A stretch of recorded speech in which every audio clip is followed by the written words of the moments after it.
종소리 나기 전에 네. 한 분 스님 뵙기도 어려운데 6분의 스님을 볼 수 있다.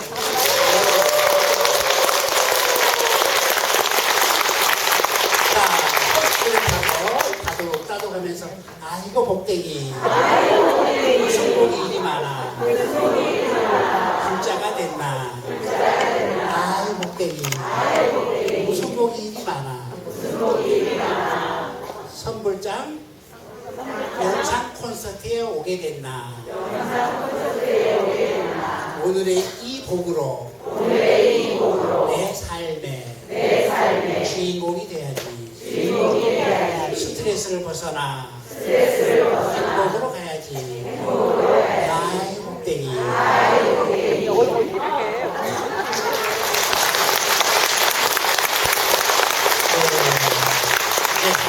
여러분이 가지고 있는 복에다가 좀 더 복을 얹어드리는 시간 갖도록 하겠습니다. 많은 스님들이 오셨는데요. 스님들이 어떻게 출가했으며 어떤 수행을 하셨으며 수행하고 나서 삶이 어떻게 바뀌었는지 엑기스만을 뽑아서 들을 수 있는 좋은 기회가 될 겁니다. 먼저 스님들 한번 소개 올리겠습니다. 우리 고은사 화엄승가대학장으로 모시고 드리겠습니다. 아미타파 스님으로 이제 드려야 될 것 같아요. 오로 스님 오셨습니다.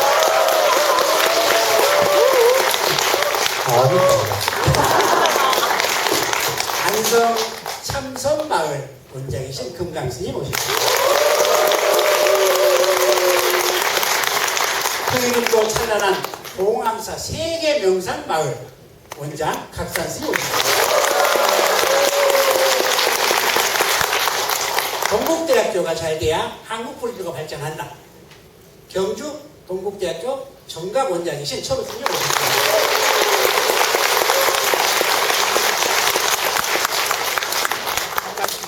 박수를 친다는 건 굉장히 아름다운 행위죠. 내 것을 나누는 거죠. 저 뒤에 딱 한 분이 박수 안 치고 입을 뿌쭉뿌쭉 하고 계시는데요. 손이 없다면 입으로 박수 쳐도 괜찮아요. 손이 있다면 움직이는 겁니다. 지금 이 순간 움직일 수 있는 것을 움직이는데 상대방에게 힘이 되고 용기를 북돋을 수 있는 박수야말로 최고의 보시다라고 생각합니다. 박수 한번 더 주십시오.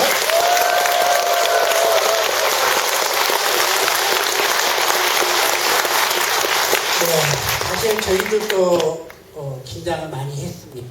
무엇을 전해드릴까? 시간 15분밖에 안 주어지고 뭔가 하라고 하는데 압박감이 많이 오기도 했지만 우리 스님들 15분 동안 발표하면서 또 다른 스님들의 발제를 들으시면서 느낌이 어떤지 짧게 소감 들어보는 시간 갖겠습니다. 먼저 오토현 선생님 어떠셨어요?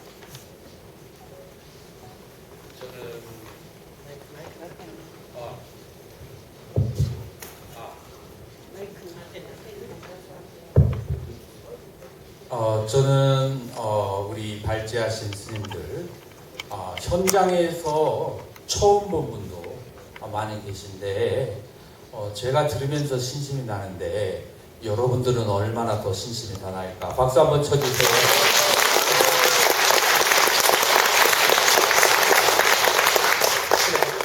우리 금강 선생님 어떠셨어요?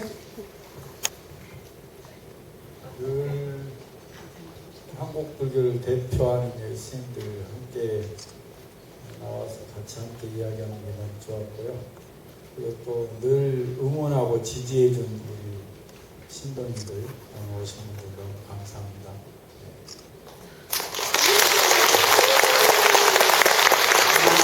얼마나 고마웠으면 그 마음을 구체에 담아서 가져오셨겠습니다.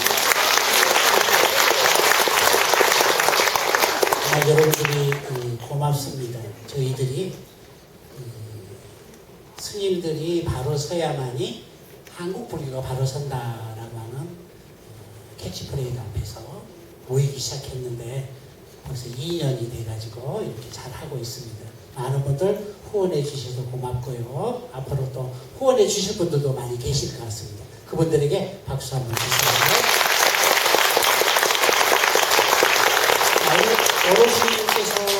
오늘 참 멋진 발표해 주셨죠. 아바타 명상에서 아비타 명상으로 두 가지를 말씀해 주셨는데요. 오늘 소감은 어떠신가요? 네, 여러분들 이제 발표 스님들 하시는 거 보니까, 야, 이거 뭐, 명상 뷔페가 차려졌구나. 이게 뭐, 단일 식당이 아니고, 뷔페에 가서 먹는 기분? 다양하게, 또 저마다 자기 경험을 살려서, 뭐 책에서 배운 게 아니고, 실전 명상법들을 이렇게 전수해 주셔서 참 고맙다. 그리고 보거나 듣는 분들한테 큰 도움이 되겠다. 이런 생각이 들었습니다. 네. 오늘 동국대학교에서 젊은 친구들을 많이 만나고 계신데요. 젊은 친구들의 스트레스는 뭐가 있고 스님은 어떤 방법으로 지도하고 계신가요? 예, 저는 이번에 2025년 에이펙이 경주에서 열립니다. 그래서 지금은 지방 소멸이라는 이런 부분 때문에 학령 인구가 줄어가지고 동국대학교가 좀 위기에 있을 수도 있습니다. 그렇지만 이제 외국에 있는 학생들도 많이 지금 데려와야만 유치가 해야만 학교가 유지를 할 수 있는 그런 지금 상황인데 그제 에이펙이 열렸다는 경주에서 에이펙이 열렸다는 얘기를 듣고 이제 외국에서 올 학생들이 에이펙이 열린 도시 경주 이래서 조금 각광도 받을 수 있고 이 자리를 빌려서 하고 싶은 얘기 하나 있다면은 가능하면 동국대학교 경주 와이저 캠퍼스의 손자 자제분들을 좀 이렇게 모셨으면 좋겠습니다. 왜냐하면은 이 지방대학이다 보니까 저는 이제 스님으로서 학교 법인에서 일을 하고 있는데 이 교수님들은 자기 직업에만 이렇게 일을 하고 있기 때문에 좀 대외적인 부분이 좀 부족한 것 같아요. 그래서 제가 이번에 입학처장님한테 25교구 부문사에 가서 동국대학교의 입학을 조금 알리라. 그리고 그 25교구 본사에서 수말사가 있습니다. 그 수말사에 가서도 동국대학교를 입학하는 그 요령을 조금 각 배치를 했으면 좋겠다. 이런 제가 제안을 했는데 아마 얘기가 들어가서 좀 적극적으로 홍보를 하지 않을까 싶은데 이 자리를 빌려서 저희들은 학령 인구가 많이 줄어들고 있습니다. 그 학령 인구를 좀 불자로서의 학교가 살아야 되고 그런 부분들 때문에 제가 정각원장으로서 저는 동국대 발전이 경주의 발전이고 경주의 발전이 불교의 발전이라는 이런 키치프레이를 저는 확실히 가지고 있습니다. 그래서 2025년 에이펙이 열린 것은 대단히 우리 경주로서는 학교를 알릴 수 있는 기회가 되기 때문에 참 좋다고 생각합니다. 그리고 이 귀한 자리에 우리 오로 스님, 마가 스님, 건강 스님, 갈상 스님, 동현 스님 정말 대한불교 조계종의 청정 성단이라는 것을 이 5분을 통해서 제가 비문의로서 앉아 있으면서 굉장히 자랑스러웠고 또한 이 모임에 제가 운영위원으로 들어가 있다는 자체가 저는 굉장히 자부심을 가지고 있습니다. 그리고 여기에 모이신 분들 또한 이 명상이라든지 불교의 수행 문제에 있어가지고 관심을 가지고 있기 때문에 불교가 결코 없어지는 종교가 아니라는 것. 재료는 너무 훌륭한데 이 시대에 살고 있는 이 재료를 우리가 어떻게 요리를 할 것인가, 이 시대에 맞는 수행 방법을 우리가 어떻게 만들어 갈 것인가 하는 것이 지금 우리가 안고 있는 가장 큰 문제인 것 같습니다. 오늘 정말 훌륭하신 분들을 만나 뵙게 돼서 영광이고 감사합니다.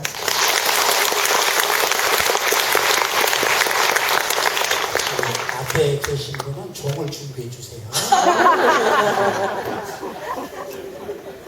사실 얘기가 많으신 것 같아요. 또 우리 2부 끝나면은 또 3분은 함께하지 못하시고 내려가시나 봐요. 그래서 아마 속에 들어있는 모든 말씀 다 하고 계신다. 15분 드려야 될 것 같아요. 네, 그리고 우리 정말 한국 선을 국민 정신건강에 도입하기 위해서 노력하고 계시고 한국 불교를 세계화 시키는데 1등 공신이라고 할 수 있습니다. 봉암사 세계 명상마을 원장이신 박수환 씨께 오늘 포옹을 드리도록 하겠습니다. 저기 이쪽 나라의 수식을 지금 듣는 것 같습니다. 역시 이제 권위를 갖춘 분들, 업적이 있으면 권위지 않습니까? 저도 이제 법문을 말을 하는 입장에서 권위를 갖춘 분들의 오늘 강연을 들으니까 저도 참 많이 좋았습니다. 여러분들에게도 법이 잘 회양되리라고 봅니다. 네, 감사합니다.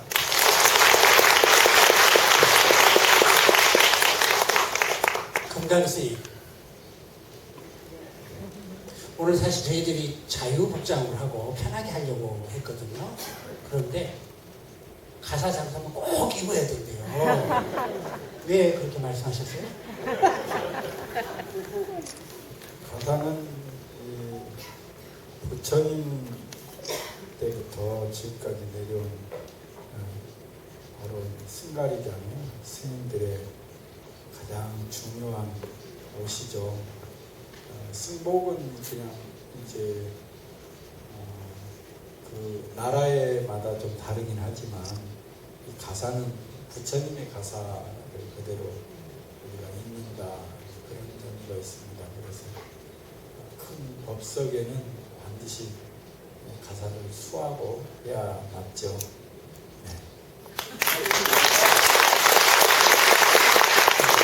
저희들이 밖에서 얘기할 때 요즘 어떤 분이 승복을 입고 다니는 모습들이 일장일단이 있다라고 하면서 그 사람은 이 장삼은 걸칠 수 있어도 이 가사는 걸칠 수 없다. 가사는 스님들을 많이 걸칠 수 있는 유일한 복장이기 때문에 스님들이 위의를 잘 갖추는 게 포교에 도움이 된다라는 말씀을 해 주셔서 물었습니다.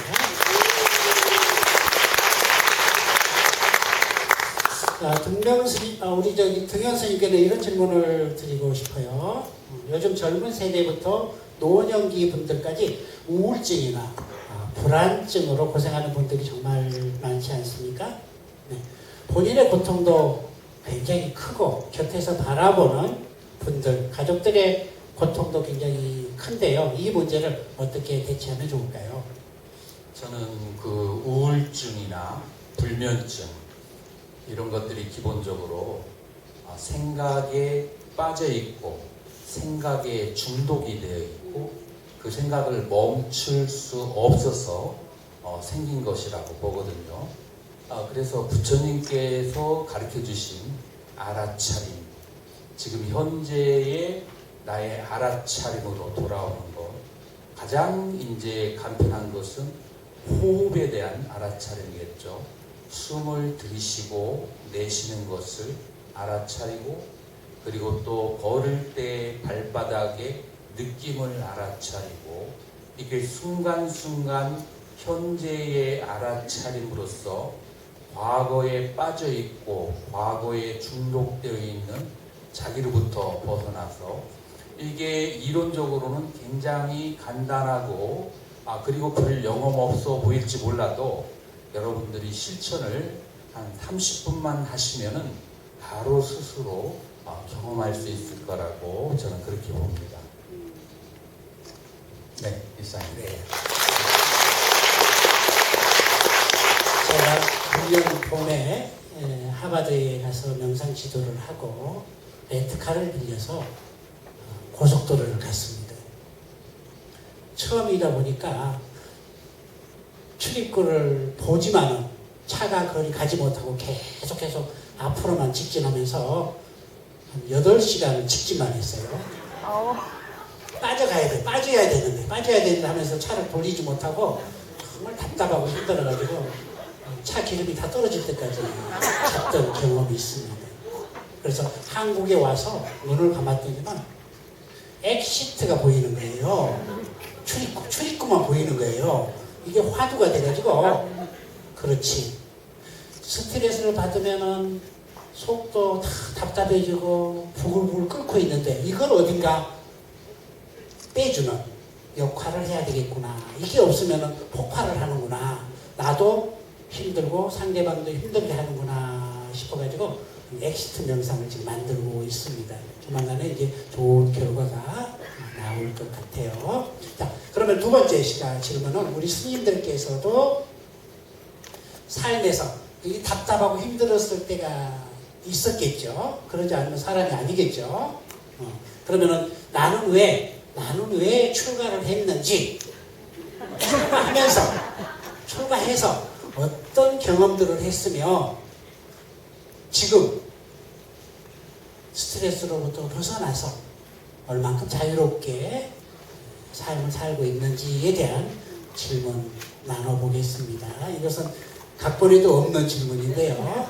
정말 스님들이 이런 수행을 해서 이렇게 바뀌더라.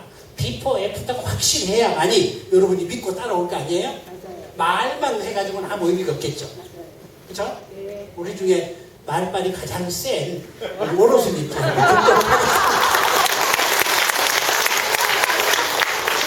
말빨이 막아서는 거 센 것 같은데. 예. 뭐 간단 명료하게 말씀드릴게요. 제가 출가하기 전에 거의 공황장애를 앓았던 적이 있어요. 불안하기 짝이 없고 차 타고 갈 때 저 반대 차선에서 이거 넘어오는 거 아닌가? 정말 앉아 있으면 등 떨어지는 거 아니야? 이럴 정도로 불안하기 짝이 없었던 때가 있어요. 그 배낭 하나 메고 방황하다가 영주 부석사에 갔습니다. 가서 무량수전에서 7일 기도를 했어요. 근데 마지막 날 7일 기도 그러니까 6일째 밤에 이제 그 스님한테 허락을 얻어서 철야 정진을 했어요. 혼자서 목탁 치면서 나는 뭐 그때 이제 출가하기 전이니까 불교 공부하기도 전이고 그래서 그냥 내가 아는 건 성화모니불밖에 없으니까 무량수전인데도 성화모니불 정글을 밤새 한 거예요. 근데 하다 보니까 거기가 이제 그 부석사 무량수전이 국보잖아요. 그래서 불이 안 들어오더라고. 그 촛불 2자루만 켜놓고 깜깜한 겨울에 혼자서 하고 있으니까 등이 오싹오싹하게 뒤에서 뭐가 막 땡기는 것 같고 뭐 워낙 불안했던 때니까 더 불안해지고 그러다 그 생각을 했죠. 그래 기도하다 죽은 귀신은 때깔도 좋겠지. 그러면서 목탁을 계속 두들게 됐어요. 그러다 보니까 어느새 한 3-4시간 지나니까 목탁이 저절로 달라붙더라고. 지남철 붙듯이. 그러면서 아랫배에 상서로운 기운이 들어오더니 쭉 올라오더라고요. 그게. 그러면서 입에서 샤카무니가 저절로 나오더라고. 여기서 방언하는 사람이에요. 성감 얼굴이 아니고 샤카무니가 나오고 처음에 성가모니를 시작했는데 샤카무니가 그때 뭐 원래 성가모니 부처님이 법어로 샤카무니인지도 몰랐을 때요.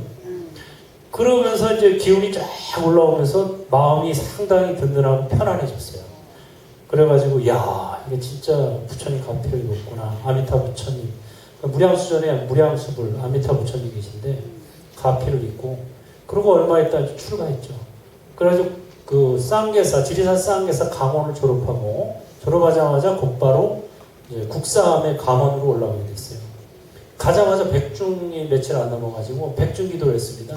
7월 7석부터 백중까지 백중 기도를 꾸준히 했는데 마지막 회양하는 날 위패를 다 걷어서 이제 법당 밖으로 나와서 소대에서 위패를 태우잖아요.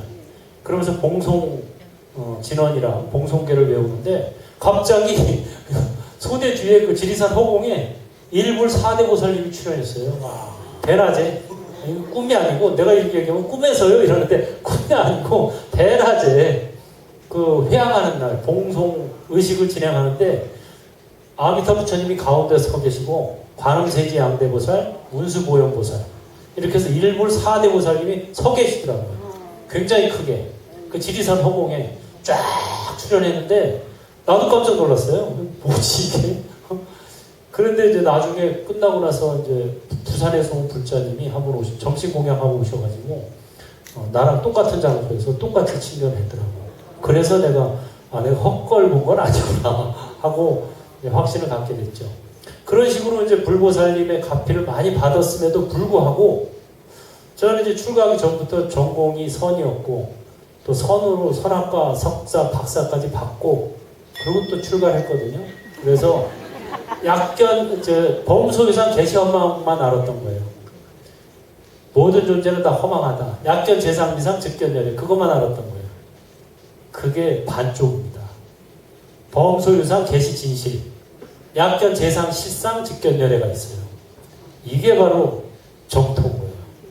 그래서 약견 재상 비상 즉견열애의 열애는 법신물이고 약견 재상 실상 즉견열애는 바로 보신물과 화신물이구나. 이런 거를 나중에서 저도 작년에 깨닫게 됐어요. 작년까지만 해도 저도 범소유상 계시엄망 선만 알았죠. 정토를 알고 나니까 선이 반, 정토가 반이구나. 그래서 제가 그래서 지금은 이제 공황장애라든가 우울이라든가 완전히 없어졌죠. 네, 없어졌고 그나마 이제 제일 또 불안했던 거 하나는 죽음에 대한 공포는 아직도 있었거든요. 근데 정토법을 만나니까 빨리 죽었으면 좋겠어. 극락정토에 대해서 확신이 생기니까 죽으면 더 좋지. 그래서 사실 부처님한테 빨리 가고 싶어요 이랬던 거예요. 근데 부처님께서 지금 오면 본전이다. 왜? 이제부터 알게 된 정토법을 얘기 안 하고 가면 본전이다 이 소리예요. 그래서 알겠습니다 하고 엄살을 부리니까 그래도 가고 싶어요 막 이러니까 너 열애 말 안 믿냐? 열애는 진실한 말 하느니며 여야한 말 하느니라. 이 말씀을 또 행불선언에서 하시더라고요. 그래서 내가 하는 데까지 다만 할 일을 할 뿐 잘 됐다거나 안 된다거나 소용이 있다거나 없다거나 그런 생각하지 않겠습니다 하고 한 겁니다. 그래. 그러니까 어르신이 목을 한번 졸라보면 어떨까? 땡소리 하는 거 안 하는 거 한번 들어보자고요. 법에 관해서는 법거량이 중요합니다. 때가 되면 이제 그래 하시더라고요. 천국을 가기 위해서 지금이 지옥일 필요는 없습니다.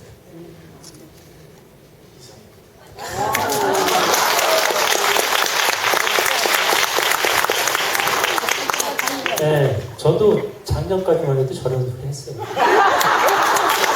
정통법 만나기 전에 극락정토가 천당에서 최고의 천당인 줄 알았어요. 아니에요.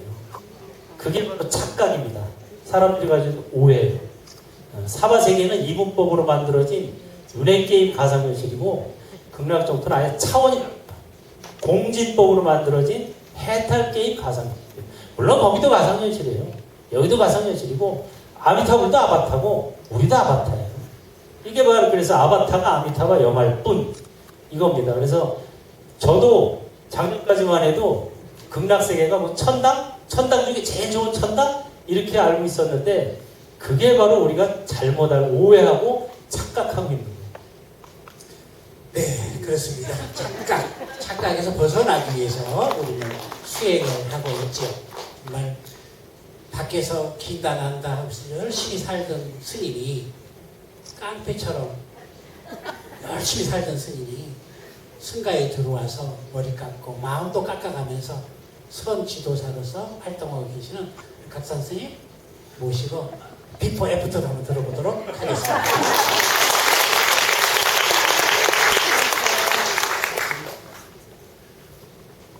제가 깡패를 사는 걸 보는 능력이 있어서 대단하죠. 아닙니다. 저 명칭은 제가 천국이라고 썼습니다만은 누구든지 출가를 하게 되면은 기본적 공부를 다 합니다. 수다원가라는 성자에 들었을 때의 네 번째 의심이 없어야 됩니다. 이 의심은 판만대장경을 훤히 알 때를 말합니다. 자, 그렇게 해서 이제 거기까지는 두시고 저는 이제 부처님의 말씀 중에 이제 아상이라는 이야기를 듣고 그 이름 없는 승객 고승이십니다. 그리고 이제 출가를 하게 됩니다. 업장 소멸을 해야 된다 하길래 저는 이제 100일 기도를 수차례 걸친 천일 기도를 하였습니다. 그때 법화경 등 전도신앙을 다 했습니다. 그리고 강원을 들어가서 선방을 또 갑니다. 그런데 시절 인연이 닿지 못해서 그 고준한 화두법이 와닿지 않았습니다. 머리로 풀어버렸습니다. 그래서 이제 전 세계의 초기 불교를 찾아다닙니다. 그렇게 하다가 지금 한국의 초기 불교라고 하는 언어는 미얀마 전통의 초기 불교이기 때문에 초기 불교가 아닌 부파 불교입니다. 그것은 텍스트가 청정도론과 아비달마는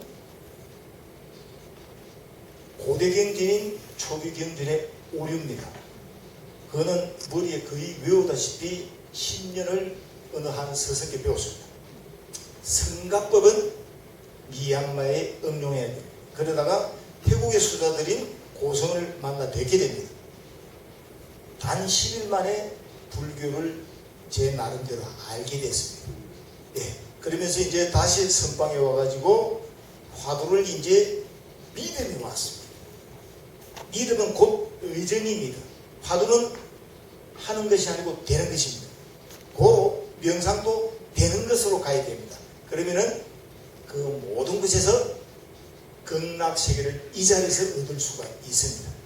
예. 그렇게 해서 이제 저는 부처님 말씀이 정말 제 삶의 지표가 됐고, 그리고 스트레스가 없이 살았는데 스트레스를 이제 접하면서 모든 걸 받아들이자, 내가 할 수 있는 만큼만 하자, 이렇게 해서 지금 여러분들에게 밥값을 하려고 전진 중에 있습니다. 감사합니다. 받아들인다 라는 말 잘 기억하십시오. 받아들인다. 거부하는 마음이 아니고 현실을 있는 그대로 받아 수용한다라고 하는 내용이 되겠습니다. 자, 우리 철우 스님, 정말 비구니 스님으로서 참여하셨는데요. 스님은 왜 출가를 했으며 수행은 어떻게 했으며 수행 과정에서 어려움을 어떻게 극복했는지요? 예, 저는 그 금강경 3품에 나오는 수보리야의 운하오 동방허공 가사량부 불야 남서 북방 사유 산하 허공 가사량부 불야, 이 얘기가 나옵니다. 저는 20대에 아주 그 고민이 많았던 소녀였던 것 같아요. 네. 소녀였는데 그 고민이 많았던 그 고민이 무엇인지를 모르고 아주 번뇌 속에 아마 있었던 것 같아요. 그 번뇌가 너무 많아가지고 이제 제가 도서관에 가서 책을 다 읽어보리라 하고, 아침 6시에 출근해갖고 저녁 10시에서 퇴근을 하는 사람들이 저를 보고 고시 공부하는 사람인 줄 알았대요. 그걸 읽다가 건강경을 만났습니다. 아까 말하는 저는 업무소득이 생기시 이까지도 안 가고 3품에 수보리야 거기에 이제 그 상이 없을 적에 받는 공덕에 대해서 이야기였는데, 저는 생각으로 헤아려 보려고, 그래서 수보리야는 어떻게 생각하느냐, 동방허공을 바라보고 생각으로 다 헤아릴 수 있겠느냐, 못합니다. 동쪽 말고 나머지 방위를 보고도 생각을 헤아릴 수 있겠느냐, 못합니다. 저는 그 말을 듣는 순간에 허공을 보고 내가 생각을 일으키고 있었고 생각을 헤아려 보려고 하고 있었구나라고 저는 제 자신을 깨달았습니다. 그러고 난 다음에 아무런 번뇌가 없어졌습니다.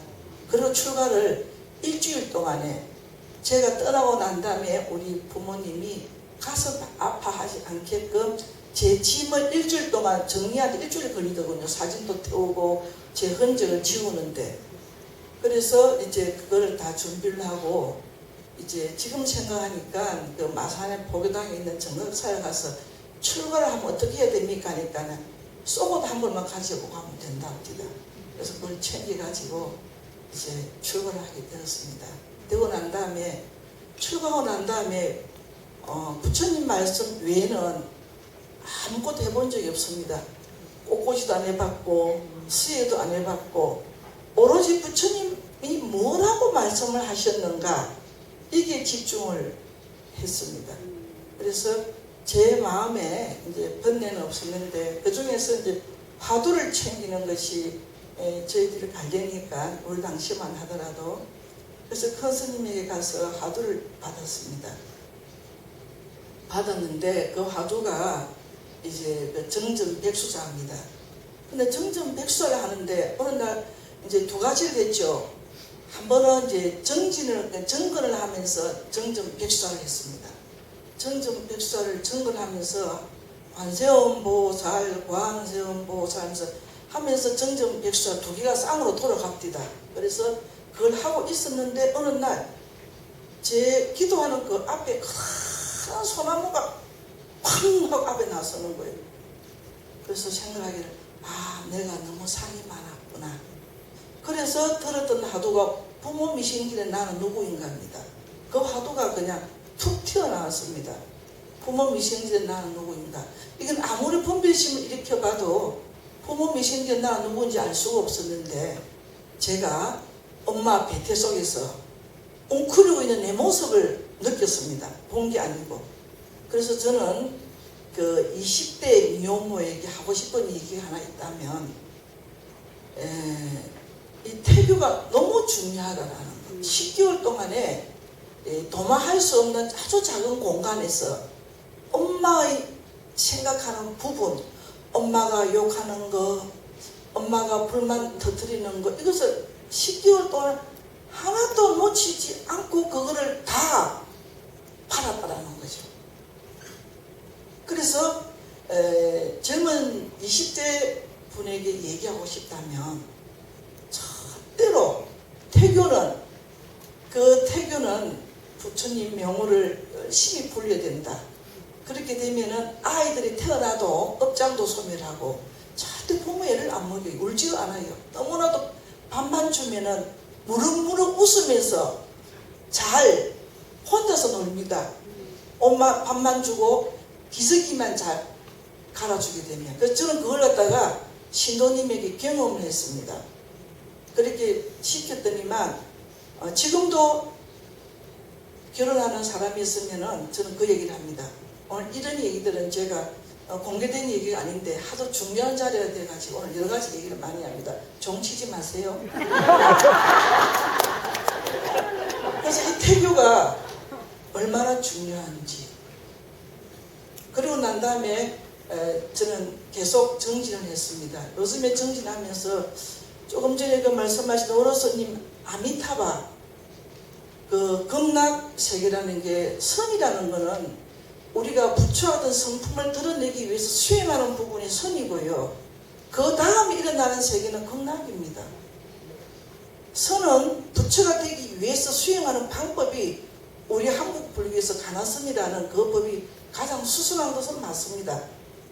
근데 그렇게 하기까지가 일반인에게 적응하기 너무 힘드니까 선명상이라든지 이런 걸 하고 있지만 그리고 난 다음에 요 며칠 전에는 저는 지금 이제 어제부터 그 백중기도 입제를 했는데 남아미타불 부를 적에는 굉장히 집중하게끔 저는 북을 배운 적이 없는데 신나게 해주기 위해서 연불은 어렵고 고통스러운 게 아니라 저리 와서 정근을 하는 것은 너무 신나는 일이다라는 것을 저는 보여주고 있습니다. 북을 치르면서 집중을 하게 해주고 그리고 아미타불을 그렇게 열심히 불러줍니다. 그러면은 어떨 적에는 그 영가님들이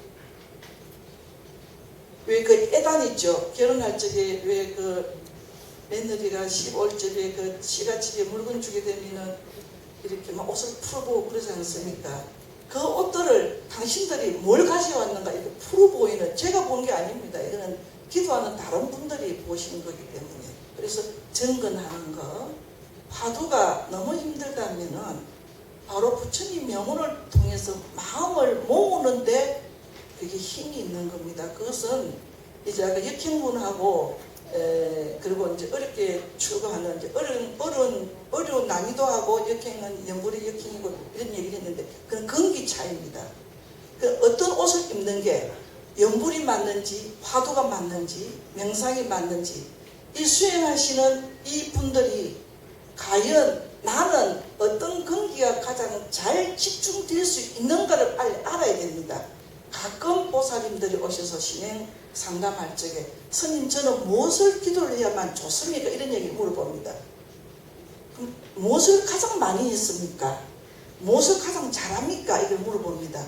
그리고 관세음보살을 불려야 됩니까? 지장보살을 불려야 됩니까? 어떤 부처님의 불려 복을 더 많이 받습니까? 우리 자식이 빨리 출시할 수 있습니까? 이런 이야기예요. 그래서 그런 얘기를 물어볼 적에 이제 대답하는 것들은 이제 가장 잘할 수 있고 가장 쉽게 할 수 있고 가장 오래 해왔던 거 바꾸지 마시고 그대로 쭉 해나가십시오. 이렇게 설명을 하고 있고 그 이후로 출가하고 난 다음에 저는 제가 번뇌가 없어 보이지 않습니까? 네, 제가 출가해서 태어나가지고 부처님 법을 만나는 게 제일 잘하는 거. 그리고 스님이 제일 잘하는 거. 그리고 항상 감사하게 생각합니다. 어떻게 하면 이렇게 부처님 전에 시주 은혜를 갚을 수 있을까? 이런 고민도 많이 한 적이 있습니다.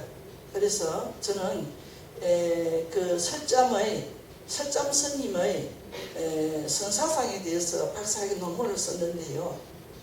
이걸 써놔놓고 내가 이 정도 했으면 내 뭐 만족될지도 모르겠는데 부처님 밥값은 내가 하고 있구나.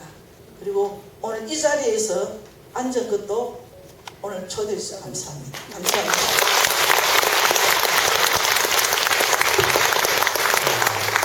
스님 하신 말씀은 우리가 3부에서 질의응답하면서 해야 될 내용도 다 포함되어 있으신 것 같아요. 3부에 가시기 때문에 하시는 것 같아요. 그러니까 정말 이분을 볼 때는 부모님의 태교가 얼마큼 중요했는지 알 수가 있을 것 같아요. 어린 나이에 절에 두고 와서 스님이 되셨던 우리 금강 스님 모시고 비포 애프터를 들어보는 시간 갖도록 하겠습니다.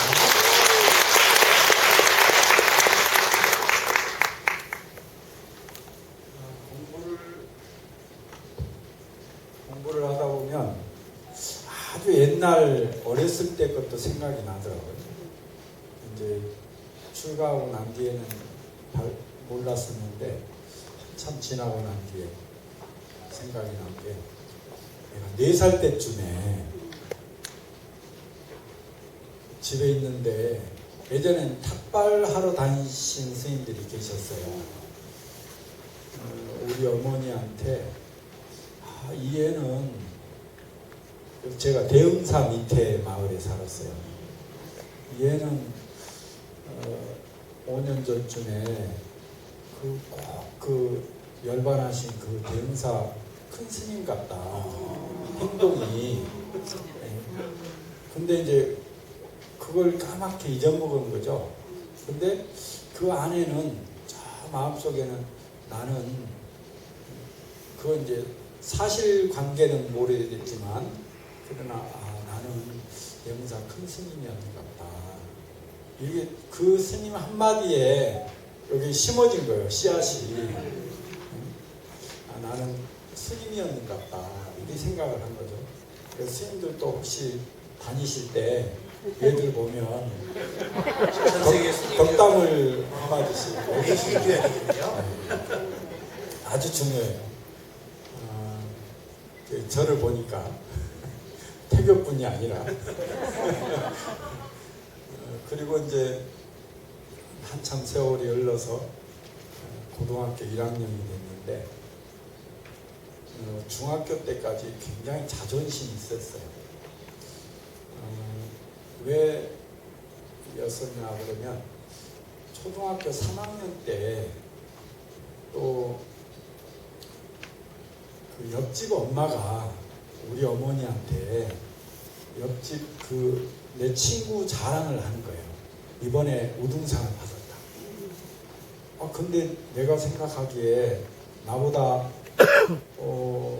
공부도 못한 것 같고 더 말도 못한 것 같고 싸움에도 나한테 진 것 같은데 자존심 팍 상하는 거예요. 방에 있는데 우리 어머니는 나한테서는 우주란 말이죠. 가장 세상에서 가장 위대한 존재인데 그 어머니한테 옆에 그 친구 어머니가 이야기를 하는데 얼마나 속이 상할까.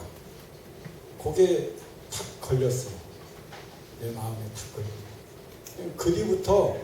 그 뒤부터는 내가 어디에서든 지지 않겠다. 요게 딱 걸려버린 거예요. 그래가지고 뭐 공부를 해도 절대 지지 않고 운동을 해도 지지 않고 어디 가서든 1등을 해야 되고 앞장서 해야 되고 막 이런 게 딱 어디인가에 장착이 돼버린 거예요.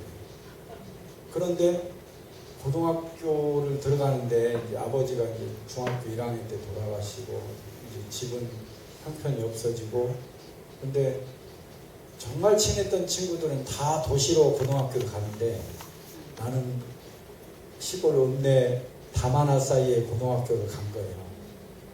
내 스스로 나의 그 자존심이 너무나 떨어졌어요. 그래가지고 학교 공부도 하지 않고 막 방황을 1년간 했어요. 처음으로 저는 공개를 이제 아무튼 방황을 많이 했어요. 1년 동안 뭐 방황해봤자 고등학교 1학년짜리 뭐 했겠어요. 근데도 집에 토요일만 되면 들어가지 않고 막 돌아다닌 거예요. 그러다가 교무실을 갔는데 물리 선생님이 점심시간에 눈 감고 고요히 앉아 있는데 교무실 들어갔는데 그 선생님 계시는 데가 아주 밝게 보이는 거예요. 그리고 젊은 선생님들은 한쪽 구석에서 아주 조용조용히 이야기하고 있는 그 모습이 아주 독특했어요. 그래서 몇 번을 갔는데도 그 선생님이 항상 그 좌선을 하고 있는 거예요. 그래서 어느 날 갔더니 눈을 뜨고 계신 거예요. 그래서 선생님 점심시간에 도대체 눈 감고 뭘 하십니까? 그랬더니 참선을 한다는 거예요. 그 참선을 하면 뭐가 좋습니까? 내 마음을 내 마음대로 잘 살필 수가 있다. 그때는 내가 자존심 상해가지고 막 나를 내팽개치고 싶고 막 하고 싶고 뭐든지 나쁜 짓은 다 하고 싶고 막 이럴 정도로 반항심이 막 일어났던 거죠. 근데 이 마음을 내가 다스릴 수 있다니 얼마나 귀가 솔깃했어요. 그래서 그러면 어떻게 참선할 수 있습니까? 그랬더니 육조당경주. 육조당경 덕이본 이제 탄어 선생님이 번역한 덕이본 육조당경인데 그걸 딱 줬는데 그걸 저녁에 읽는데 마치 그 라디오 채널 있죠? 채널 탁 맞는 것처럼 글이 됐어요. 육조당경이 다 이해가 되는 거예요. 그때는 몰랐죠. 이게 다 이해가 돼요. 그래서 가슴이 저녁에 육조당경이 있는데 혼자 막 두근두근거려요. 두근거리면서 그걸 읽었어요. 그래가지고 이게 뭐지? 그리고 이런 책 또 있으면은 선생님한테 달라고 할까? 그러고 하다가 아니지 A가 아닌 것 같아요. 그래서 예전에 그래도 기본적으로 착했어요. 그래서 그 육조당경을 일주일 동안 2번 더 읽었어요. 그러니까 좀 차분해지는 거예요. 그러고 난 뒤에 일주일 후에 가져다 드리면서 참선 배우려면 어떻게 해야 됩니까?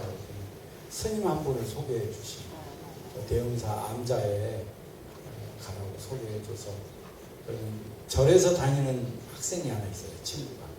그래서 나 좀 이번 토요일에 바래다 달라. 그래서 저기 이호근 선생님이 소개해 줬다. 그래서 바래다 달라고 지가 살고 있는 암자로 데리고 간 거예요. 대흥사로 안 가고 아니 그 대흥사의 암자, 남자로. 다른 암자. 내일 여기서 자고 토요일 늦었으니까 자고 내일 바래다 줄게 이런 거예요.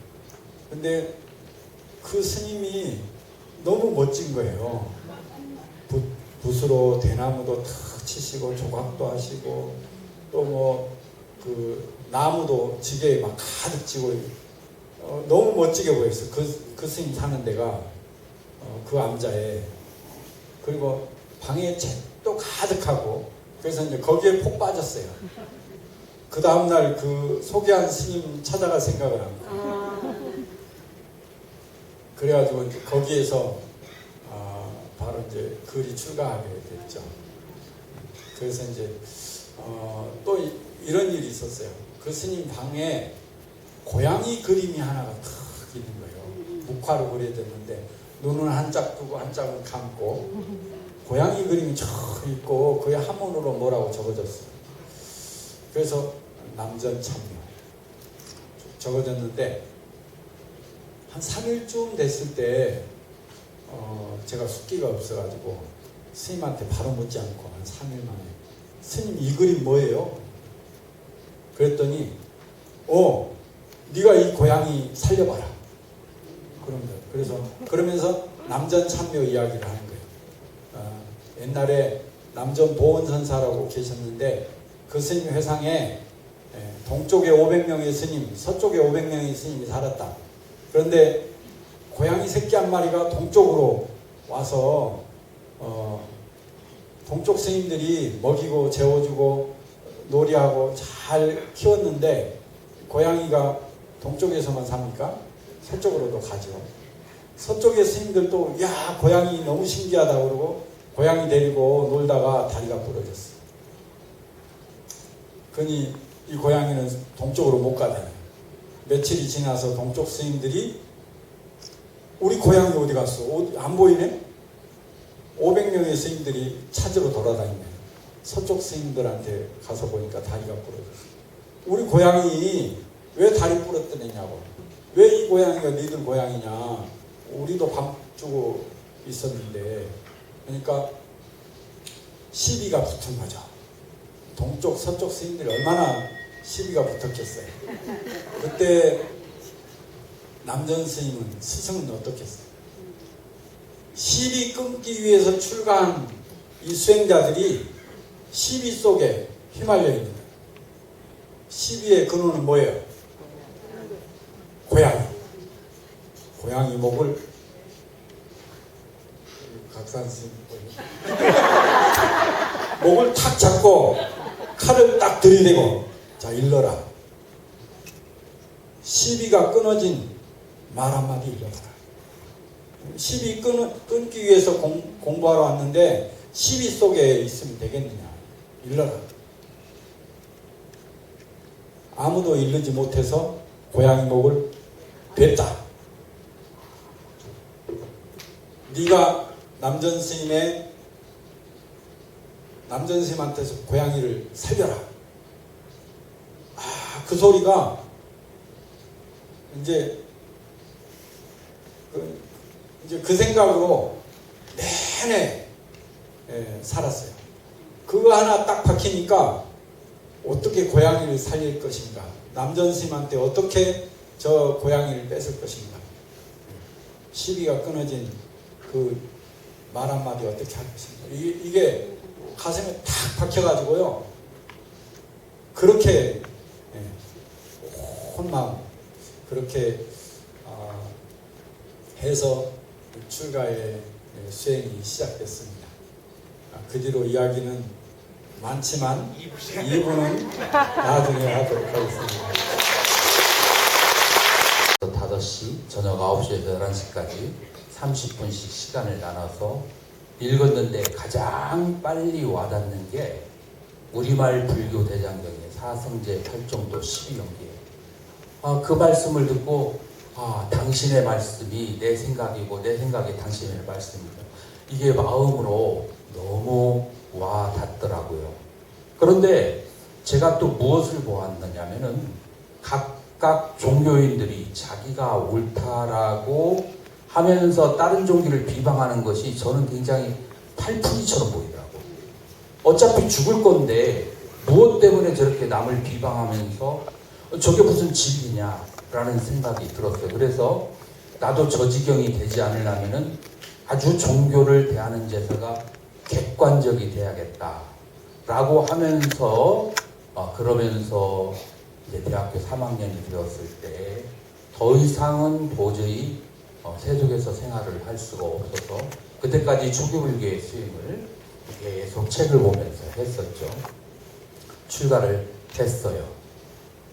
출가를 하면은 저는 고요히 산매에 닦을 수 있는 그런 모든 환경이 다 제공된 줄 알았어요. 그런데 안팎으로 우환이 겹치기 시작하더라고요. 첫 번째로 제가 수행하는 것을 전면적으로 부정당했어요. 화두를 들어야 된다. 그것은 죽은 수행이다. 라고 하는데 저는 처음 들어봤는데 저는 성격이 믿음이 좀 강한 성격이에요. 그래서 그 말을 정말로 믿고 화두 하나를 놓치지 않기 위해서 열심히 살았는데 과거에 제가 초기 불교를 통해서 수행했던 것보다도 진전이 없고 초기 불교의 수행을 하면은 욕망이 다스려지는데 화두를 들으면 욕망이 컨트롤해야 돼. 이제 이렇게 10년을 방황을 하다가 무엇이 진실인가 라는 생각. 육도 만행을 통해서 수십억 년 동안을 보살행을 해야 된다는 말과 빨리 모든 번뇌를 끊고 해탈해야 된다는 그 두 개의 아라한과 보살의 사상이 서로를 비방하는 거예요. 나는 이 양쪽에서 어느 게 진실인지 모르겠어요. 너무 갈피를 못 잡겠어서 저는 가로를 쳐버리자. 원전으로 하신 그 부처님의 말씀이 무엇인지라고 생각하고 이 소승 대승의 문제, 초기불교와 대승불교의 문제를 가로를 딱 쳐버리고 제가 스리랑카로 가서 7년 동안 경을론 3종을 이제 빨리어로 한번 쭉 이렇게 정리를 했죠. 정리를 하는데 7년째 되는 때 제가 받았던 이묵고 화두가 갑자기 저 지구를 한 바퀴 돌고 와서 제 머리를 탁 때리는 거예요.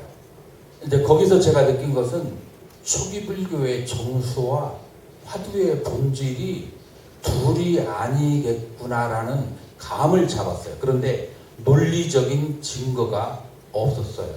이제 그래서 그 당시에는 이런 말이 있었어요. 어떤 말이 있었냐면은 대승불교는 외단타의 아류다. 그래서 조금만이라도 공부한 사람들은 전부 다 유럽에서 공부하거나 일본에서 공부한 사람들은 대승불교를 그 외도라고 그렇게 하는 그런 이제 사상이 짙었어요. 그런데 정말일까? 그 문제를 해결하기 위해서 산스크리트어로 인도에 내려가서 10년 동안 원전을 주로 읽어보았어요. 주로 읽어보니까 베단타가 우리 불교가 대승불교가 베단타의 아류가 아니고 베단타를 창시한 아드바이타 베단타를 창시한 상카라짜리아의 할아버지가 되는 그 스승이 가우타빠다라고 하는 분인데 이분이 중관과 유식의 대가예요. 그래서 가우다바다 까리까라고 하는 것을 썼는데 1장과 2장, 3장이 중관과 유식에 대한 거고 4장이 바로 자기네 베단타의 사상을 얘기한 거예요. 그래서 저는 그래서 무슨 확신을 얻게 됐냐면 이 대승불교가 힌두교의 아류가 아니라 힌두교가 대승불교에서 여러 가지 사상을 차출해서 만든 것이구나 라고 하는 첫 번째 증거를 얻게 됐어요. 이제 그렇지만 분야에서는 대승경전을 가르치는 사람이 없어서 바라나시로 가서 거기에는 52도가 되는 한여름이 있었는데 거기에서 7년 동안 대승경전을 달라라마의 스승이 되는 산스크리트 학자인데 7년 동안 대승경련을 보면서 초기 불교와 대승불교의 사상의 중심에 다름이 없다라는 것을 제가 이제 티베트 불교와 함께 이제 증거를 이제 잡았어요. 이렇게 하는 동안에 이제 저는 외국에서 25년을 살면서 아주 빼빼한 그런 몸이 이렇게 퉁퉁한 몸으로 변해지도록, 왜냐하면 제가 변명이 아니라 인도나 스리랑카는 모든 음식이 기름지고 달고 그리고 이 모든 게 짜요. 그래서 그 음식을 먹게 되면은 70% 이상이 당뇨를 걸리더라고요. 성인의 40살이 되면. 이제 거기에서 25년을 제가 사는 거예요. 그래서 이 몸이 얻은 것은 그 통통한 몸. 그리고 이제 여러 가지의 이제 52도의 열에서 어금니가 3개가 빠지고 이런 여러 가지를 하는 동안에 한 번도 고통스럽다는 생각을 해본 적이 없어요. 무엇 때문에? 그 법을 정리하고 과연 아라한이 올바른가 아니면은 보살길이 올바른가, 그 문제가 해결이 안 되어서 그 문제가 25년을 늘 마음에 있어서 뭐 그런 것이 별로 그렇게 고통스럽게 생각되지 않았어요. 그래서 저는 25년 거의 이제 60이 가까이 되어서 그 문제가 정립이 되어서 그래서 원래는 그 문제 정리 안 되면 인도의 한 곳에서 그냥 조용히 뼈를 묻으려고 했는데 그나마 60전에 정리가 되어서 이렇게 내려와서 고은사 승가대학원과 중앙승가대에서 이제 명상을 가르치고 그렇게 행복한 나날을 보내고 있습니다. 감사합니다.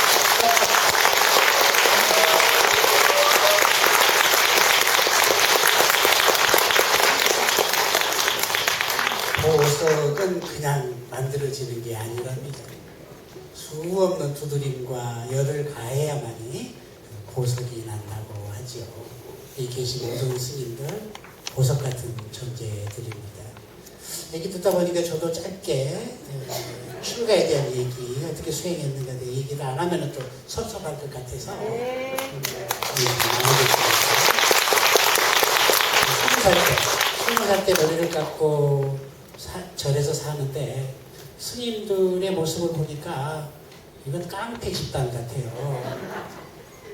웃지도 않고 무뚝뚝하고 어디 가서 절뱉기 싸움이나 하고 뭐 하고 TV에 나가가지고 뭐 폭력성 뭔성 해가지고 난리가 아니에요. 이게 과연 스님들의 모습인가? 밖에서 봤을 때 스님들은 똥도 안 싼다고 내가 착각을 했는데 절에 와서 보니까 똥보다 더한 스님들의 모습들을 바라보면서 제 안에서 한없이 스님들을 공격하고 있는 모습을 봤죠. 그러다 에이 모르겠다. 그럼 미얀마는 어떤가? 가보자. 그래서 미얀마로 떠나게 됐죠. 근데 미얀마 스님들은 생글생글 웃고 있는 거예요. 한국 스님들과 영 딴판이에요.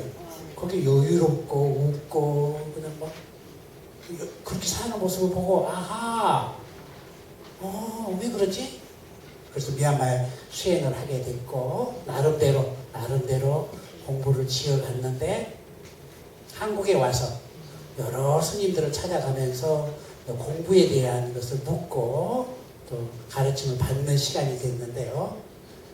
청화 큰 스님을 뵙는데 큰 스님께서 자네는 출가 전에 어떻게 살았나 라는 질문을 던지시더라고요. 그 소리를 듣자마자 제 몸이 굳어버렸습니다. 제 안에 어마어마한 덩어리가 발견됐죠. 제가 좀 잘생기지 않았어요? 저희 아버님께서 굉장히 잘생기셨습니다. 그러면은 옆집에 아주머니가 아버지를 호시탐탐 노리고 있는 거예요. 여러분도 그럴 때가 있죠? 나오나 안 하면 남지 보면 어떻게 해보고 싶잖아요. 인간이 욕심이기 때문에 이해합니다. 제가 어머니 뱃속에 7개월째에 아버지를 스카우트에 가버렸습니다. 장장 50년 동안이나 아버지를 무상임대에 가버린 상황들, 그 속에서 뱃속에서부터 태어나야 스트레스를 받아야만 됐었고, 아버지 없는 서름을 세상 속에 살면서 얼마나 힘들어 과정을 살았을지. 그 자존심 얘기했지만 자존심 하나로 버텨냈죠. 무조건 싸워서라도 이겨야만 됐고, 보상이라도 받든. 그래서 살아왔던 제 삶들이 큰 스님을 뵙는 순간 가슴을 콱 막아버렸습니다. 그래서 큰 스님 곁에서 한 달 반을 머무르게 됐는데요. 어느 순간 제 입에서 방언이 막 쏟아지는 거예요. 아버지 감사합니다. 부처님 말씀이 하면서 막 눈물이 나기 시작하는 거예요. 가슴은 한없이 환희로워지고, 그 모습을 큰 스님께서 보시면서 등을 두드리시면서 이제 됐네, 이제 끝났네, 자유롭게 살게나 라는 말씀을 하시고 나서 자비명상을 가지고 이제 세상 속에 나오기 시작했죠. 그래서 저는 수행이라고 하는 것은 내 마음속의 응어리를, 한을, 미움을 용서로, 감사함으로 바꾸는 거구나. 내가 바뀌지 않는다면 무슨 수행의 의미가 있는가. 가나선이든 윗바사나든 영불성이든 뭐든 간에 이건 하나의 방편일 뿐이고, 내가 바뀌어야 된다. 내가 바뀌지 않은 수행은 이건 도란이 타버리구나 싶어서 나를 바꾸는 작업들을 지금 해 나가고 있습니다. 그래서 저는 이제 상처받고 힘들어하는 사람들을 직접 무엇 때문에 아픈지 원인을 진단하고 원인을 하나하나 바꿔가는 그런 수행법을 하고 있고요. 부처님 자타카 이야기, 전생 이야기를 보면은 부처님께서는 한도 끝도 없는 나눔과 배품을 통해서 공덕을 지어 오셨더라고요. 그래서 공덕이 꽉 차고 더 이상 채울 것이 없는 복이 만들어지면은 아, 이게 바로 깨달음으로 연결되는구나. 복이 있어야 깨달음이 되는구나 싶어서 요즘은 죽기 전에 밥값 좀 하려고 이곳저곳 다니면서 나누기를 하려고 시작했습니다. 네, 이상입니다.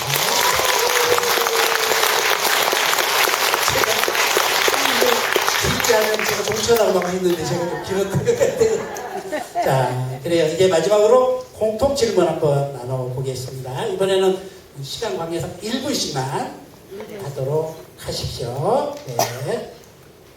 우리 주제가 화업, 사람이 꽃이다 라는데요. 우리 인생에 왜 꽃이 중요한지, 내 삶의 꽃은 무엇인지 1분씩 들어보는 시간을 갖도록 하겠습니다. 초로스님.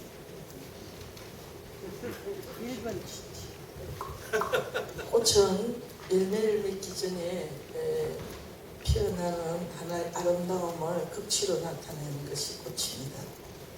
저는 이 꽃을 보면 바로 지금 보살도를 닦는 보살님을 생각하게 됩니다. 줄과 수행해서 저도 화음이 전공입니다. 화음 전공, 그 다음에 선 전공입니다. 화음과 선을 아우르는 대성 불교의 정수를 공부했기 때문에 사람이 꽃이다.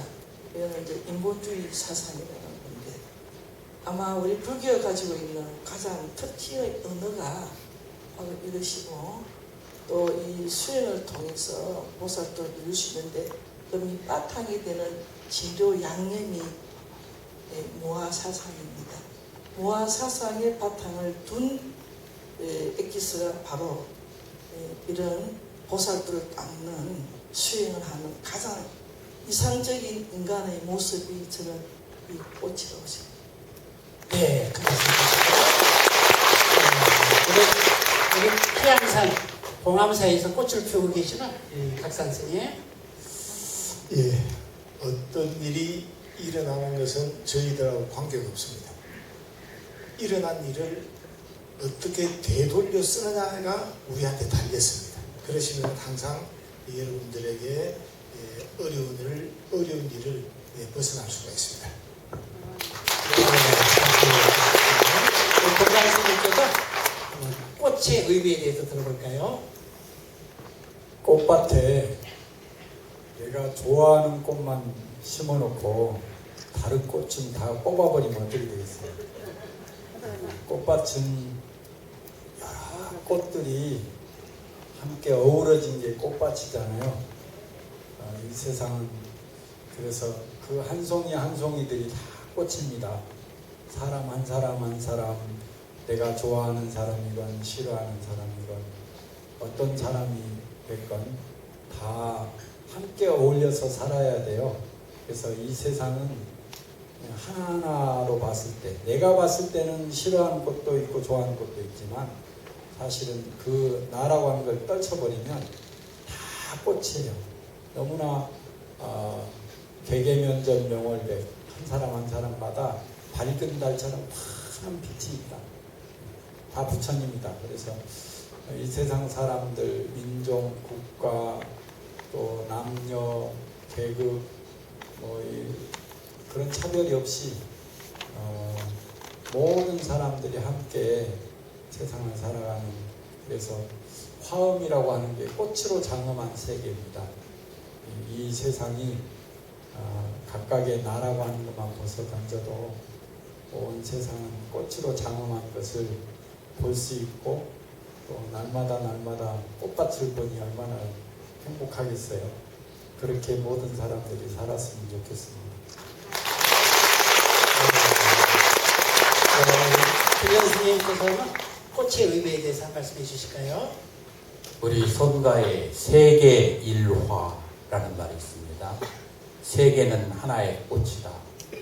이 세상의 모든 존재하는 것은 조건 따라 발생하고 조건 따라 사라지는데, 여기에 있는 모든 생명체와 무생명체, 우리가 숨을 쉬고 있는 공기와 우리가 볼 수 있는 모든 세계, 조건생, 조건멸이라는 의미에서 하나의 꽃이다.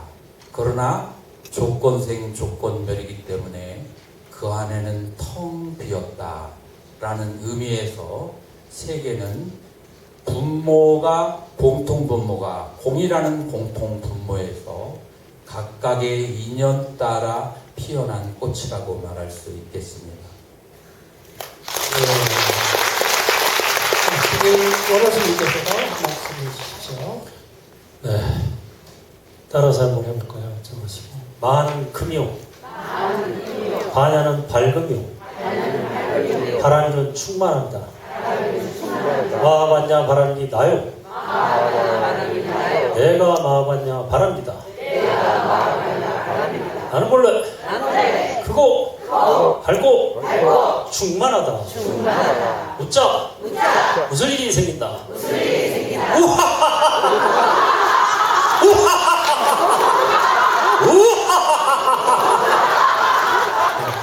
우리는 본래 크고 밝고 충만한 존재예요. 그게 바로 굴성을 다 가지고 있기 때문에. 그런데 부처님하고 나하고 차이가 있어요. 나도 밝지만 나의 밝음은 반딧불이에요. 석가모니 부처님의 밝음은 달빛이에요. 아미따바의 밝음은 태양빛이에요. 그래서 아미따 명상을 죽어서 극락가자고 하는 게 아니에요. 물론 그것도 따놓은 당상이지만 살아서 극락처럼 살고 죽으면 진짜 극락 가자 이겁니다. 여기서 뭐 삶을 무시하고 여기서는 뭐 지옥처럼 살고 죽어서 극락 가 이게 아니에요. 살아서도 극락처럼 살고 죽으면 진짜 극락 가고, 사바극락은 진짜 극락하고 차이가 있어요. 그건 뭐냐? 우리의 밝음, 반딧불이의 밝음입니다. 서가모니 부처님은 뭐라고요? 달빛. 아미따 부처님은 햇빛, 태양. 차이가 있어요. 그래서 뭐 우리가 본래 부처다라는 말은 맞는 말이에요. 우리도 광명이 있어요. 웃자 웃을 일이 생겨서 웃는 건 누구나 할 수 있지만 웃자 웃을 일이 생긴다. 이거 한소식 한 사람 하는 겁니다. 공화, 꽃, 허공의 꽃. 이게 대승경전에 한결같이 나오는 말이에요. 그게 뭐냐? 이 세상은 가상현실이고 우리는 아바타라는 소리입니다. 그래서 우리는 몸과 마음은 아바타고 또 부처님도 아바타예요. 하지만 품질이 달라요. 격조가 달라요. 우리도 밝고 본래 부처님도 밝은 존재지만 달라. 차원이 다른 밝음입니다. 그거를 빨리 인정하고 아미따바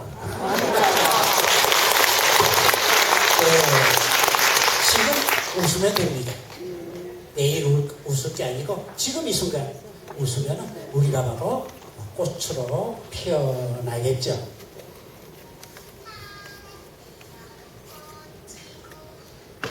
제가 유치원에 갔더니만 어린아이들이 이 노래를 부르면서 흥겹게 놀았습니다.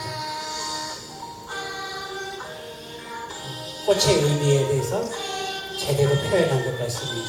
우리 각자 업은 다르지만 각자 사는 모습은 다르지만 지금 이 순간 내 인생의 꽃으로 활짝 피어날 수 있는 계기가 되면 좋겠습니다.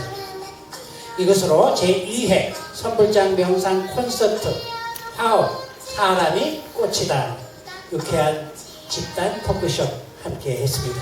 여러분 오늘 어떠셨나요? 유쾌하셨나요? 아까 말씀드렸듯이 우리 모두 자신의 자리에서 꽃으로 살아갑니다. 자 이제 다 함께 외쳐볼까요? 사람이 꽃이다. 네, 모두 마치겠습니다.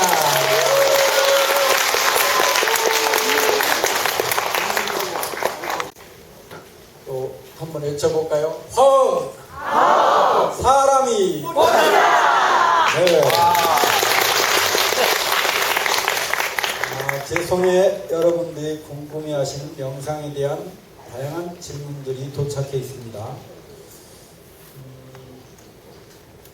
먼저 등연 스님께 질문이 왔습니다. 마음이 머무는 바르지 않는 5가지 길, 도장애에 대한 법문 잘 들었습니다. 5장애에 대한 5장애 극복법에 대한 좀 더 자세한 법문 부탁드립니다. 큰일 났네요. 특히 진심과 미래에 대한 대안이 걱정이 많습니다. 간단하게 좀 해주십시오.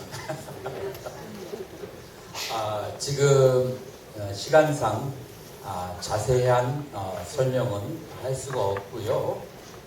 제가 나눠드린 붓다의 언어라는 책에서 8정도에서 자세히 설명이 되어 있으니까 그거 참조하시고 그래도 저기 하자면 등연 스님을 유튜브에서 치면 거기에 5장을 다스리는 법이라고 유튜브에 강의 올린 거 있어요. 그거 참조하시고 그리고 간략하게 제가 말씀드리겠습니다. 먼저 마음이라고 하는 것은 파워 게임이에요.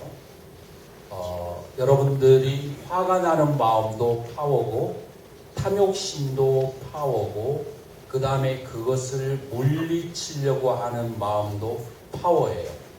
그래서 여러분들이 어떤 파워가 강해야 되냐면은 알아차림으로써 그 화를 내는 마음과 그 다음에 미래에 대해 생각하는 마음을 튕겨버릴 수 있는 강한 집중력이 있으면 그것들을 밀어낼 수가 있고요. 만약에 내가 알아차리려고 하는 힘이 화내는 힘이나 걱정보다 더 약하다면 빨려 들어가게 돼요. 그러면 그것을 알아차리는 파워와 힘을 어떻게 키우느냐, 그게 아마 본격적인 질문이 될 것 같은데요.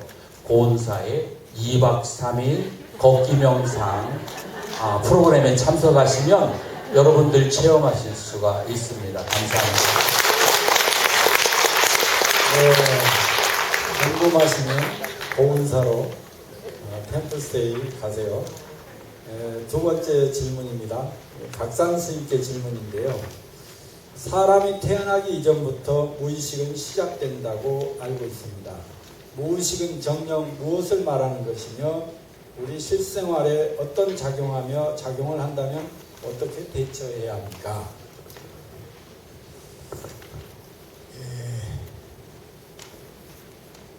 모든 경전에는 이렇게 이야기합니다.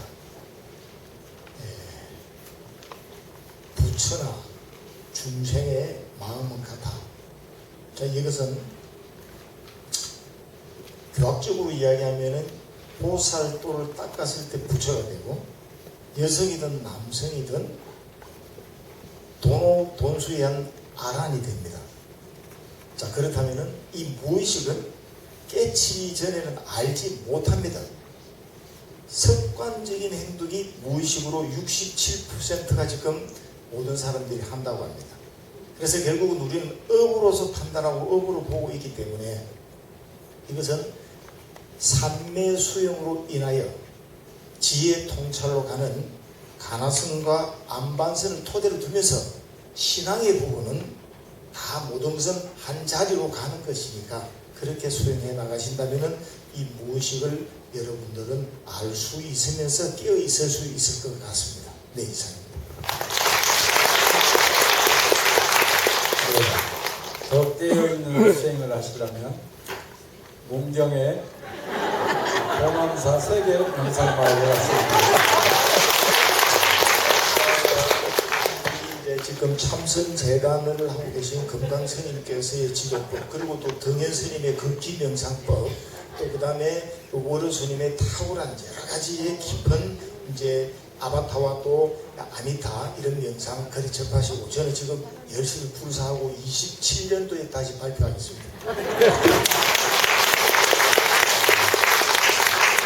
네, 마지막 질문 하나 있습니다. 오로스님께 질문합니다. 밤마다 생각이 많아져서 잠을 못 자는데요. 생각 없이 잠들 수 있는 방법이 있을까요? 네, 아까 강연 시간에 말씀드린 거 있죠? 이건 만병통치약이에요. 아바타로 바라보고 아미타바 명상하기. 예, 그래서 아바타가 잠 못 자는구나 하고 일단 띄워놓고 분리 명상이죠. 그 다음에 아미타바 명상하는데, 그 유튜브 보시면은 오로스님 오음연불이라고 들어가고 있어요. 행불선언 홈페이지나 유튜브 들어가서 오로스님 오음연불 치면 아까 말한 아미타바 아미타바 이거 나옵니다. 듣고 있으면 저절로 잠들어요.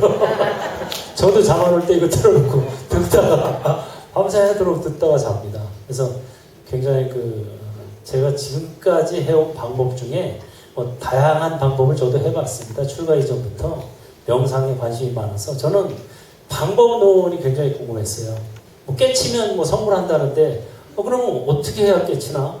어떻게 해야 번뇌가 없어지나? 하고 방법론에 굉장히 관심이 많아서 윗바사나로부터 시작해서 무슨 그때 유행하던 또 여러 가지 방법들 이런 거 찾아다니면서 많이 배웠습니다. 지금 전공도 그래서 선을 했고, 선으로 석박사학위도 다 받았고, 가나선으로 묵조선으로 해서 석사학위, 가나선으로 박사학위까지 받고, 또 선방 다니려고 출가했고, 그래서 선방도 다니고, 또 강원에서 또 공부해서 강주까지 했지만, 현재까지 제가 해본 방법 중에서 강추, 가장 저에게 좋은 방법, 물론 이제 다른 분은 또 다를 수도 있어요. 저마다 입맛이 다르듯이. 제가 해본 방법 중에 저에게 가장 좋은 방법은 아바타 명상과 아미타 명상, 두 가지. 아바타로 분리하고 아미타로 마음 편안함, 궁극적인 광명 이런 거를 죽어서가 아니고 살아서, 수면 장애. 저도 얼마 전에 잠이 안 와서 굉장히 힘들었던 적이 있어요. 이거 아미타바 오음연불 들으면 1시간 안에 잠듭니다. 그래서 많이 참고하시고, 행불선언에서 아미타 명상 주말에 실습합니다. 그리고 이번 백중기도, 다음 주부터 하는 백중기도에는 매 일요일마다 아미타 명상 실습을 병행합니다. 그러니까 7번 중에 한 번이라도 오셔서 같이 아미타 명상하는 방법. 이건 특히 행주자와 아무 때나 가능해요. 걸으면서도 하고, 머물러서도 하고, 앉아서도 하고, 누워서도 하고, 얼마든지. 그래서 행주자와 어느 사 위에 언제나 할 수 있는 방법을 가르쳐 주니까 한 번만이라도 와서 방법을 배워가지고 집에서 하시면 돼요. 아미타바. 오로스님께서는 오직 아미타바. 저는 잠 안 오면은 아이고 잘됐다 그러고 딱 가보자 들고 앉아서 화두드는데 좋습니다. 푹 주무시기 바랍니다. 오늘 주일부터. 마지막으로 마가 스님 질문은 없지만 한 말씀. 여러분 손 한번 들어볼까요? 손에 단주 채워져 있어요? 네, 이 단주는 계를 잘 지키겠습니다 라고 하는 약속이랍니다. 액세서리가 아닙니다. 오늘 이 자리에 염주를 만들어 오신 분이 계십니다.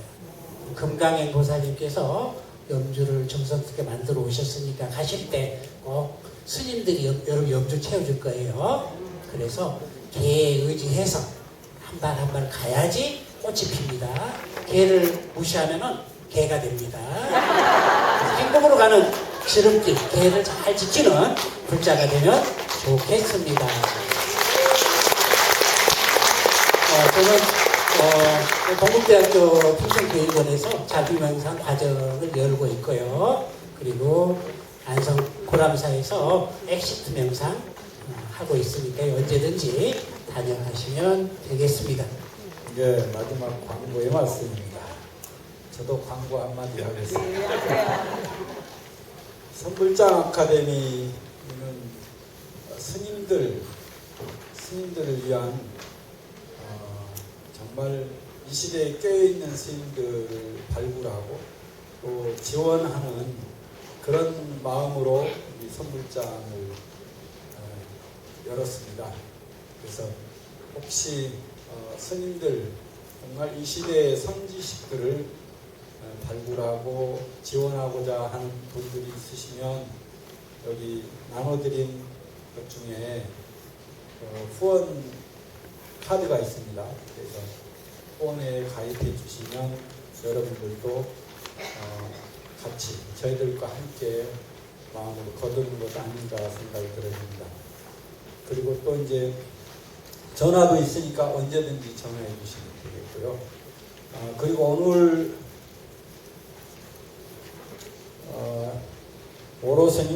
오로스님께서 가자 건너가자 이거 이 책 100권 보시해 주셨습니다. 큰 박수 부탁드립니다. 또 붓다의 언어 이 경현스님 책 아마 다 받으셨을 거예요. 300권이나 보시해 주셨습니다. 마가 스님은 2권이에요. 평화의 첫걸음 100권 보시해 주셨고요. 그리고 마음충전 30권 보시해 주셨습니다. 못 받으시는 분은 또 후원에도 가입하시고 이것도 받아가시면 되겠습니다. 저도 지난번 조계사 법당에서 성명상에 대해서 6명의 스님들이 성명상 강의를 했거든요. 근데 총무원장 스님, 오람 스님, 영법 스님, 일묵 스님, 인경 스님, 소광 스님 저 해서 그래서 이제 그 법문한 내용을 책으로 엮었습니다. 그래서 이 책 200권을 보시기로 했습니다.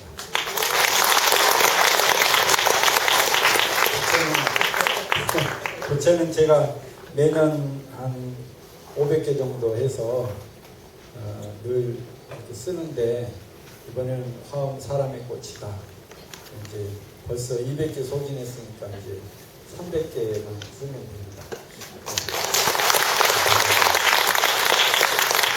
그리고 이제 지금 이제 조기정 총무원장 스님께서 선명상을 기치를 내걸고 계속 논의하고 또 캠페인을 벌려가고 있습니다.